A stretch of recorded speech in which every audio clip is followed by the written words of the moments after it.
Happy Saturday. I am getting some fresh air out at the lake in my hammock. I got my little one over there, and we are just taking some time outside, enjoying the fact that although we might be quarantined, we are still able to be outside with each other, enjoying some fresh air.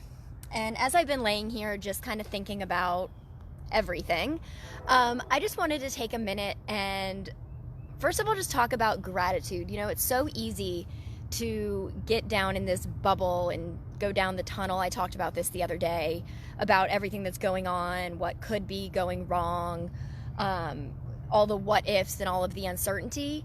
But as I was laying here and I had to talk with someone this morning and really decided to step into gratitude. And what I am grateful for is that although all of this is going on and this is a different way of life for all of us, that one's over there hiding. It's a different way of life for all of us, and we're all trying to navigate our new normal and what that is. What I am finding gratitude in is that for me, I am so fortunate that while it's live events that light me up and what I do, I am so fortunate that what this is doing for the world of events. People who may not have had live events are pivoting to virtual and digital events. And I am in such a place of gratitude that I am able to support so many small business owners and entrepreneurs in not only sharing their message, which is part of my mission, but I am able to provide them with the support to keep their businesses thriving, to keep their businesses alive, create community, generate audience, a bigger audience, a bigger reach. And I'm just, there's a lot of people that are having to pivot. And I talked about, you can choose panic or you can choose pivot. And there's a lot of people that are having to pivot, and they're pivoting to something that's not even in their wheelhouse. And for me, whether it's a live event or a virtual event, it's still an event. And so much of my knowledge and expertise, I can just apply into a new realm, into this digital virtual world that we are all currently living in. That does not mean that live events are not going to come back, because they are going to come back, and they are going to come back with a vengeance. But what a unique opportunity that this gives everybody to really hone in on their messaging and really, almost lay the groundwork for their live event. If you deliver an amazing experience for people in a virtual event, they're going to crave that live experience to get that in person. So I guess really I wanted to take a moment just to show gratitude and reflect on how I am constantly every day shifting my thinking into that of positivity. And the more that I'm able to find gratitude, the easier it is for me to come to terms with what this new reality is. But as I've been thinking about it, pivoting is not enough. We all can pivot. Our backs are up against a wall. We have no choice but to pivot right now. But pivoting without a plan it's not going to work. It's not going to be enough, because you have to know where you're going. You know why you're pivoting, but for what purpose? What are you hoping to gain from your pivot? And how are you going to actually expedite and implement what you're pivoting toward?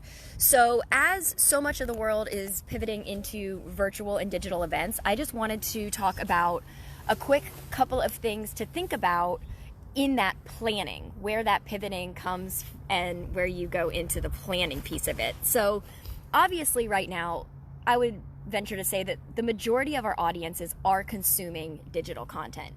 If they weren't consuming it before, they definitely are now.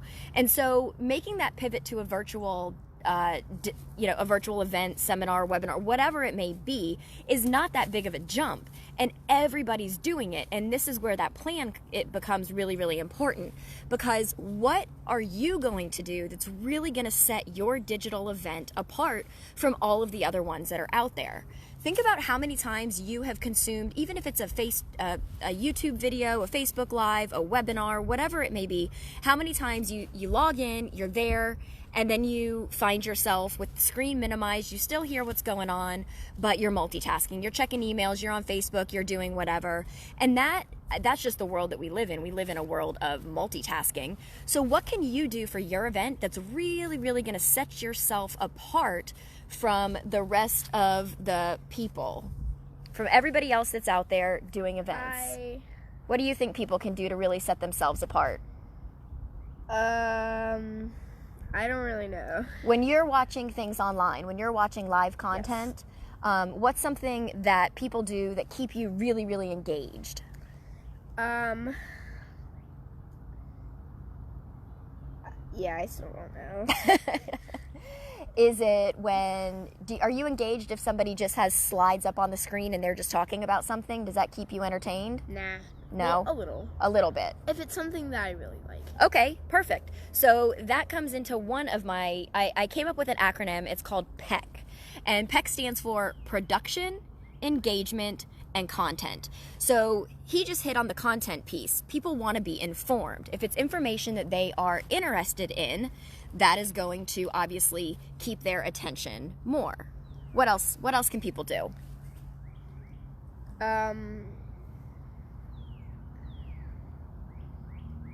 Well, what type? Like, what do they? Like, what do you mean by that? So when you're consuming content, when yes. you're watching something online and somebody is talking about something that you're interested in, right? You already said it's informing and the content is going to keep you engaged, right? Yes. What are some other things I guess what I'm saying is, are they just talking about themselves? Or are they showing you something? Well, yeah. Mostly the things that I watch is like anime and Zelda. And Zelda. Yeah. So they're tutorials. They're people showing you how to do something that you want to do. So that's another component that you can bring into things is, engagement. That's the E of that. People want to be engaged and people want to be included. So think about when you are when you're hosting these live events. I'm getting thrown off here. So, okay, rewind for a second. Basically, production, engagement, and content. Those are the three things as you are planning your digital event.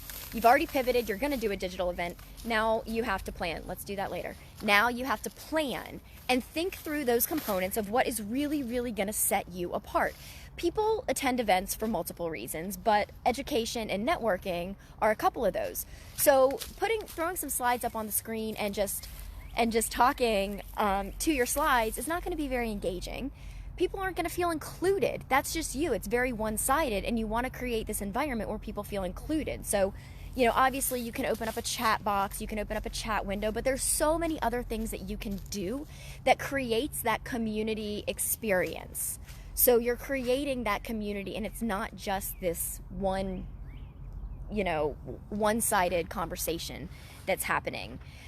And then the other piece comes into production, and that's the part of people want to be entertained. Did not think through doing a Facebook Live with a child in the woods and sticks and waters and hammocks. Okay, so people want to be entertained. So there's a lot of things you can do, and I'm coming up with a lot of different things that I am working through with some of my clients to really help them make their digital events set it apart, stand out in the crowd of so much noise and so many events. And you can do this in so many different ways. And so if this is something that, this is our future for, I think that this is going to have a huge effect on all events, not just live events. I think that virtual events are going to become part of everybody's business plan. And events, whether they're virtual or live, are I'm a huge proponent for them, as they're key in part of your marketing strategy for growth. So as you are planning your virtual event, to really think through and plan. You're pivoted, you've already made the decision to pivot, and so that already means that everything is working with you to make that your reality. But what are you going to do that will set you apart from the rest? I would love to talk about ideas, creative ways, all the marketing experience that I have with live events, filling the room, marketing, all of those things still go into play, but yes, and to Katie's point, you know, virtual events are great because so many of her clients are chronically or terminally ill, and this gives them an opportunity that they might not otherwise have had.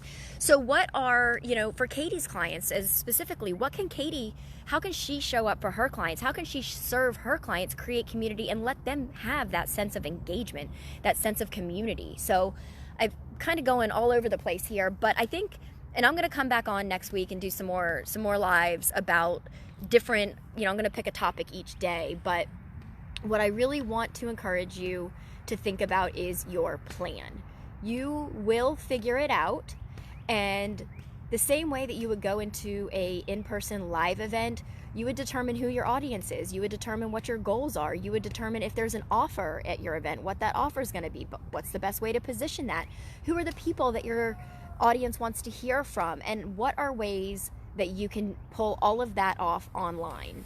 Hopping on and doing a live like I'm doing right now, obviously this didn't come with a whole lot of planning. I knew the idea that I was going to share my acronym with you, and you know, my idea was pivoting without a plan is not going to be as successful as if you had a plan. So use this as a perfect example. Hopefully I've encouraged everybody here to think through things and have a plan, but hopefully this also demonstrates a little bit of what how much better this live might have been had I had a definitive plan and took some notes and actually marked out what I wanted to say instead of just impulsively feeling like, people need a plan, pivot and plan, and hopped on. So a little bit different since this is just a Facebook Live. I didn't have people registering and engaging or registering to attend. So leave comments below. I want to hear, as you are making this pivot, what are the biggest struggles that you are coming across? Is it technology? Is it the content? Is it making sure that it is engaging? How to create that sense of intimacy with your audience? What are some of the biggest challenges that you are facing with virtual events? And what are the things that would be helpful to you? You know, we're all in this place now where this was unexpected, and we all don't have this space of tons of time to truly come up with a long-term plan. But you can decide, I'm going to do an event. This is the outcome I want from my event. These are the people I want to attend. These are the people I want to speak. And this is how it's going to go. So let me know how I can help you. I am happy to hop on calls. I am loving exploring this and navigating this with my clients. I would love to help you take your business into a more digital space through the world of events, and also using this as the stepping stone to your live event, because this is going to generate that audience, create that buzz, and help you to fill the seats even more so as once we get back to our normal world. So that's all for now. If you guys have not made it outside and the weather is nice, I encourage you to get outside. Being quarantined indoors all day, it's easy to get sucked in your computer, not get out of your pajamas, and just, sit at your desk all day. I encourage you to take the time to get outside, do something active or not active. We're laying in hammocks, enjoying Mother Nature, but I just encourage you to get outside and take a moment to figure out what your pivot is, come up with a plan of how you're going to do that, and then just do it. And also take a moment to find gratitude in the situation. Find gratitude in the situation, because when you come from a place of gratitude, you are better equipped to serve those that, to serve others, to help others, and it generates a place of positivity and abundance versus scarcity and fear. So I hope everybody has a great day. Thanks for joining, and reach out. We got some final words here. Dad, thank you for joining. Thanks for joining. Talk to you guys soon.